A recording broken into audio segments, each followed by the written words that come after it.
여러분, 오늘 아침 뉴스를 보셨습니까? 국세청이 쿠팡의 조사관 150명을 급파했습니다. 재계의 저승사자로 불리는 서울지방국세청 조사 4국, 탈세 의혹이 있을 때만 움직이는 특별 세무조사팀입니다. 그런데 이게 전부가 아닙니다. 2020년부터 지금까지 쿠팡에서 일하다 숨진 노동자가 25명입니다. 올해만 해도 제주에서, 대구에서, 화성에서 새벽 배송하다가 물류센터에서 일하다가 사람들이 쓰러지고 있습니다. 그리고 지난주 3,370만 명의 개인정보가 유출됐습니다. 대한민국 인구의 65%입니다. 여러분의 이름, 전화번호, 주소, 구매 내역, 어딘가로 새어나갔습니다. 여러분, 우리가 그토록 편리하게 이용해온 쿠팡, 로켓 배송, 새벽 배송의 이면에 이런 일들이 벌어지고 있었습니다. 오늘 영상에서는 쿠팡에서 무슨 일이 벌어지고 있는지 낱낱이 파헤쳐드리겠습니다. 좋아요와 구독, 알림 설정까지 부탁드립니다. 자, 그럼 시작하겠습니다. 구독과 좋아요, 그리고 댓글로 소비자의 목소리를 들려주세요. 2025년 12월 22일 오전, 서울 송파구 쿠팡 본사, 검은 양복을 입은 사람들이 건물로 들어갔습니다.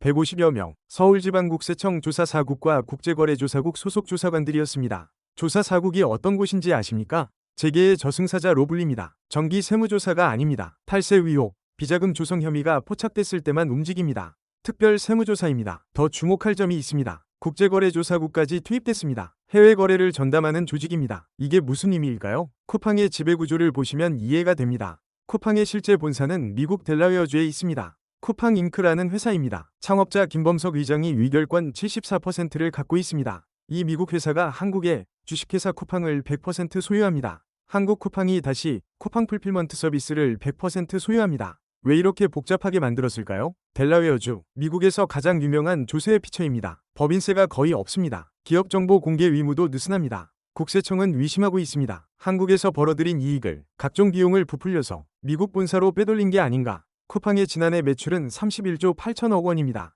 영업이익 6,174억 원. 어마어마한 돈입니다. 이 돈이 제대로 세금을 냈는지 국세청이 정밀 검증에 들어간 겁니다. 사실 쿠팡 본사는 지난해 이미 세무조사를 받았습니다. 그런데 이번에는 물류자 회사인 쿠팡 풀필먼트 서비스를 조사합니다. 왜 그럴까요? 본사는 조사했으니 당장 중복 조사는 어렵습니다. 그래서 자회사부터 파고드는 겁니다. 자회사에서 혐의가 나오면 다시 본사로 확대할 수 있습니다. 업계에서는 이번 세무조사를 이례적이라고 평가합니다. 첫째, 투입 시기가 이례적입니다. 개인정보 유출 사태가 터진 직후입니다. 정부의 전방위 압박 카드라는 분석이 나옵니다. 둘째, 투입 인원이 이례적입니다. 150명이면 대규모 조사입니다. 셋째, 두 개 조직이 동시 투입됐습니다. 조사4국과 국제거래조사국, 국내 탈세와 해외 탈세를 동시에 들여다보겠다는 겁니다. 쿠팡 측은 뭐라고 했을까요? 별도 입장 없다. 침묵입니다. 여러분, 쿠팡에서 사람이 죽고 있습니다. 2020년부터 지금까지 언론에 보도된 것만 25명입니다. 한번 정리해보겠습니다. 2020년 10월, 27세 장덕준 씨, 1년 6개월간 쿠팡에서 일용직으로 일했습니다.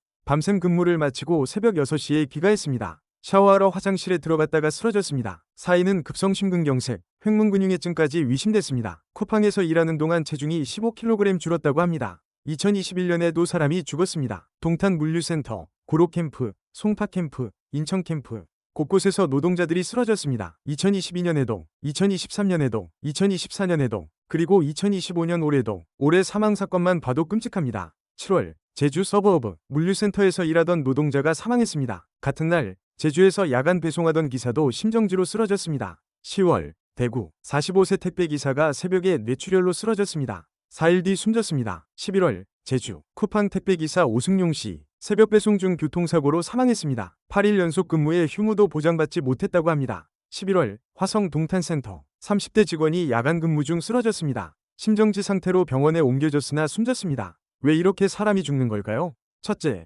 과도한 노동시간입니다. 쿠팡 배송기사들의 하루 평균 노동시간 약 12시간입니다. 주 6일 근무하면 일주일에 72시간입니다. 과로 산재 기준이 있습니다. 주 평균 60시간 이상 일하면 뇌심혈관 질환과의 업무 관련성이 강하다고 봅니다. 쿠팡 노동자들은 이 기준을 훌쩍 넘깁니다. 둘째, 새벽 배송 구조입니다. 쿠팡의 로켓 배송, 밤에 주문하면 아침에 도착, 소비자는 편리합니다. 그 편리함의 대가를 누가 치르고 있습니까? 새벽 배송 기사들은 야간 3회전 배송을 합니다. 배송구역과 물류센터를 3번 오갑니다. 아침 7시 전에 배송을 완료해야 합니다. 이걸 못하면 클렌징 당합니다. 배송구역을 빼앗기고 계약이 해지됩니다. 셋째, 위험의 외주화입니다. 쿠팡은 노동자가 사망할 때마다 이렇게 말합니다. 쿠팡 직원이 아닙니다. 하청업체 소속입니다. 개인사업자입니다. 직접 계약관계가 아니라 책임이 없습니다. 정말 책임이 없을까요? 배송기사들은 쿠팡의 규칙을 따릅니다. 쿠팡이 정한 배송시간, 쿠팡이 정한 배송량, 쿠팡이 보낸 카카오톡 업무 지시, 모든 것을 쿠팡이 통제합니다. 그런데 사고가 나면 책임은 없다?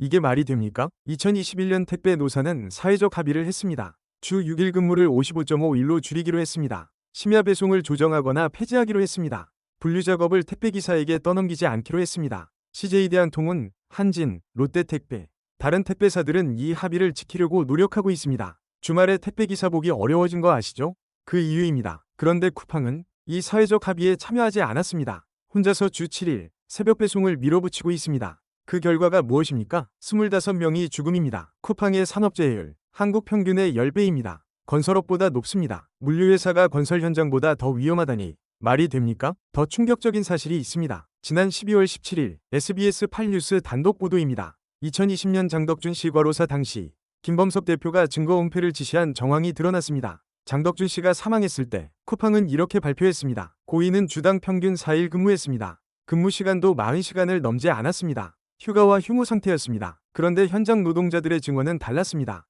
폭증하는 배송량 때문에 한시도 쉴 틈이 없었습니다. 1시간 무급 휴식 시간에도 제대로 쉬어본 적이 없습니다. 무엇이 진실입니까? SBS 보도에 따르면 김범석 대표가 과로사 증거 은폐를 지시한 정황이 있다고 합니다. 물론 아직 수사 결과가 나오지 않았습니다. 확정된 사실은 아닙니다. 그러나 의혹이 제기된 것 자체가 충격적입니다. 노동자가 죽었는데 그 증거를 없애려 했다면 이건 단순한 기업 비리가 아닙니다. 인간의 존엄을 짓밟은 것입니다. 여러분, 혹시 쿠팡에서 물건 사신 적 있으십니까? 로켓아웃 회원이십니까? 쿠팡이츠로 배달시켜 드신 적 있으십니까?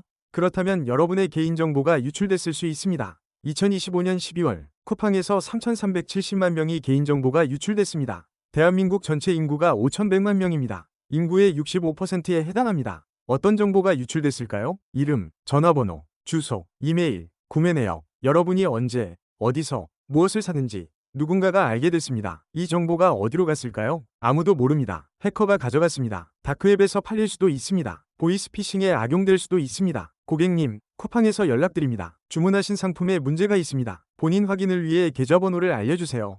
이런 전화 오면 어떻게 하시겠습니까? 여러분의 구매 내역을 정확히 알고 있으면 속을 수밖에 없습니다. 쿠팡은 어떻게 대응했을까요? 처음에는 쉬쉬했습니다. 유출 사실을 바로 공개하지 않았습니다. 국회 청문회가 열렸습니다. 12월 17일 과학기술정보방송통신위원회 여야 위원들이 쿠팡을 질타했습니다. 그런데 김범석 의장은 출석하지 않았습니다. 한국에 없다는 이유였습니다. 미국에 있다고 했습니다. 한국에서 31조 원을 벌어가면서 한국 국민 3,370만 명의 정보가 유출됐는데 한국 국회에는 나타나지 않았습니다. 더불어민주당은 분노했습니다. 5개 상임위원회 연석청문회를 열기로 했습니다. 12월 30일과 31일 이틀간입니다. 과방위, 정무위, 국토위, 환노위, 기재위 5개 상임위가 함께 쿠팡을 심판합니다. 김범석 의장이 또 불출석하면 고발 조치를 하겠다고 했습니다. 국정조사를 하겠다고 했습니다. 동행명령장을 발부하겠다고 했습니다. 정부도 움직였습니다. 범부처 태스크포스가 꾸려졌습니다. 과기정통부, 개인정보보호위원회, 방송미디어통신위원회, 금융위원회, 공정거래위원회, 국가정보원, 경찰청 모든 관계부처가 쿠팡을 조사하고 있습니다. 배경훈 부총리 겸 과기정통부 장관, 쿠팡 영업정지 여부를 공정위와 논의 중입니다. 주병기 공정거래위원장, 쿠팡 영업정지 처분 가능성을 열어놓고 있습니다. 영업정지, 쿠팡이 문을 닫을 수도 있다는 겁니다. 물론 쉽지 않겠지만 정부가 그만큼 심각하게 보고 있다는 뜻입니다. 미국에서도 움직임이 있습니다. 12월 18일 미국 캘리포니아 북부연방법원 쿠팡 잉크의 주주가 집단소송을 제기했습니다. 한국 역사상 최대 규모의 개인정보 유출 사고다. 쿠팡이 투자자들에게 관련 사실을 제대로 공시하지 않았다. 미국 증권거래위원회 SEC 보고 규정을 위반했다. 쿠팡의 주가가 흔들릴 수 있습니다. 미국 본사까지 타격을 받을 수 있습니다. 여러분, 쿠팡이 처음부터 이랬을까요? 2010년 창업, 김범석 창업자가 하버드 MBA 출신의 젊은 사업가로 주목받았습니다. 2014년 로켓 배송 시작, 밤 12시 전에 주문하면 다음날 도착. 소비자들은 열광했습니다. 2021년 미국 뉴욕증권거래소 상장 첫날 시가총액 100조 원. 한국 기업 중 최대 규모의 미국 상장이었습니다. 2024년 매출 31조 원 돌파. 영업이익 흑자 전환, 유통업계 1위로 올라섰습니다. 불과 14년 만에 이런 성장을 이뤘습니다. 기적 같은 성공 스토리입니다. 그런데 그 성장의 이면에 무엇이 있었습니까? 25명의 노동자가 죽었습니다. 새벽 배송의 편리함 뒤에 과로사가 있었습니다. 로켓 배송의 속도 뒤에 위험의 외주화가 있었습니다. 3,370만 명의 개인정보가 유출됐습니다. 편리한 앱 뒤에 허술한 보안이 있었습니다. 빠른 성장 뒤에 투자 소홀이 있었습니다. 그리고 이제 탈세 의혹까지 미국 본사로 이익을 빼돌린 건 아닌지 국세청이 조사하고 있습니다. 쿠팡의 성장은 과연 정당했습니까? 여러분, 이제 어떻게 해야 할까요? 첫째, 개인정보 유출에 대비하세요. 쿠팡에서 물건 사신 적 있으시면 보이스피싱에 각별히 주의하셔야 합니다. 쿠팡에서 연락드립니다. 이런 전화는 일단 의심하세요. 쿠팡 고객센터는 절대 계좌번호나 비밀번호를 묻지 않습니다. 의심스러우면 전화를 끊고 쿠팡 앱에서 직접 확인하세요. 비밀번호도 바꾸시는 게 좋습니다. 쿠팡에서 쓰던 비밀번호를 다른 사이트에서도 쓰고 계시면 모두 변경하시기 바랍니다. 둘째, 새벽 배송이 꼭 필요한지 생각해보세요. 우리가 새벽 배송을 시킬 때마다 누군가는 밤새 일하고 있습니다. 그 누군가가 과로로 쓰러질 수 있습니다. 물론 소비자 잘못은 아닙니다. 기업이 안전한 시스템을 만들어야 합니다. 그러나 우리도 생각해 볼 수 있습니다. 정말 내일 아침까지 필요한 물건인가? 하루 이틀 늦어도 괜찮지 않은가? 소비자의 선택이 기업을 바꿀 수 있습니다. 셋째, 기업의 책임을 요구하세요. 쿠팡은 지금까지 책임을 회피해왔습니다. 우리 직원 아니다. 하청업체 소속이다. 개인사업자다. 이런 변명이 더 이상 통하지 않게 해야 합니다. 국회가 청문회를 엽니다. 정부가 조사를 합니다. 우리는 관심을 가져야 합니다. 여론이 움직여야 기업이 바뀝니다. 소비자가 목소리를 내야 세상이 바뀝니다. 여러분, 지금까지 쿠팡의 문제점을 살펴보았습니다. 정리해드리겠습니다. 오늘 국세청이 쿠팡의 특별 세무조사를 착수했습니다. 조사관 150명이 투입됐습니다. 미국 본사로의 이익 이전을 조사할 것으로 보입니다. 2020년부터 지금까지 25명이 쿠팡 노동자가 사망했습니다. 새벽 배송, 과도한 노동시간, 위험의 외주화가 원인입니다. 쿠팡의 산업재해율은 한국 평균의 10배입니다. 3,370만 명의 개인정보가 유출됐습니다. 대한민국 인구의 65%입니다. 정부는 범부처 태스크포스를 꾸려 조사 중입니다. 12월 3031일 국회 연석청문회가 열립니다. 5개 상임위원회가 참여합니다. 김범석 의장의 출석 여부가 주목됩니다.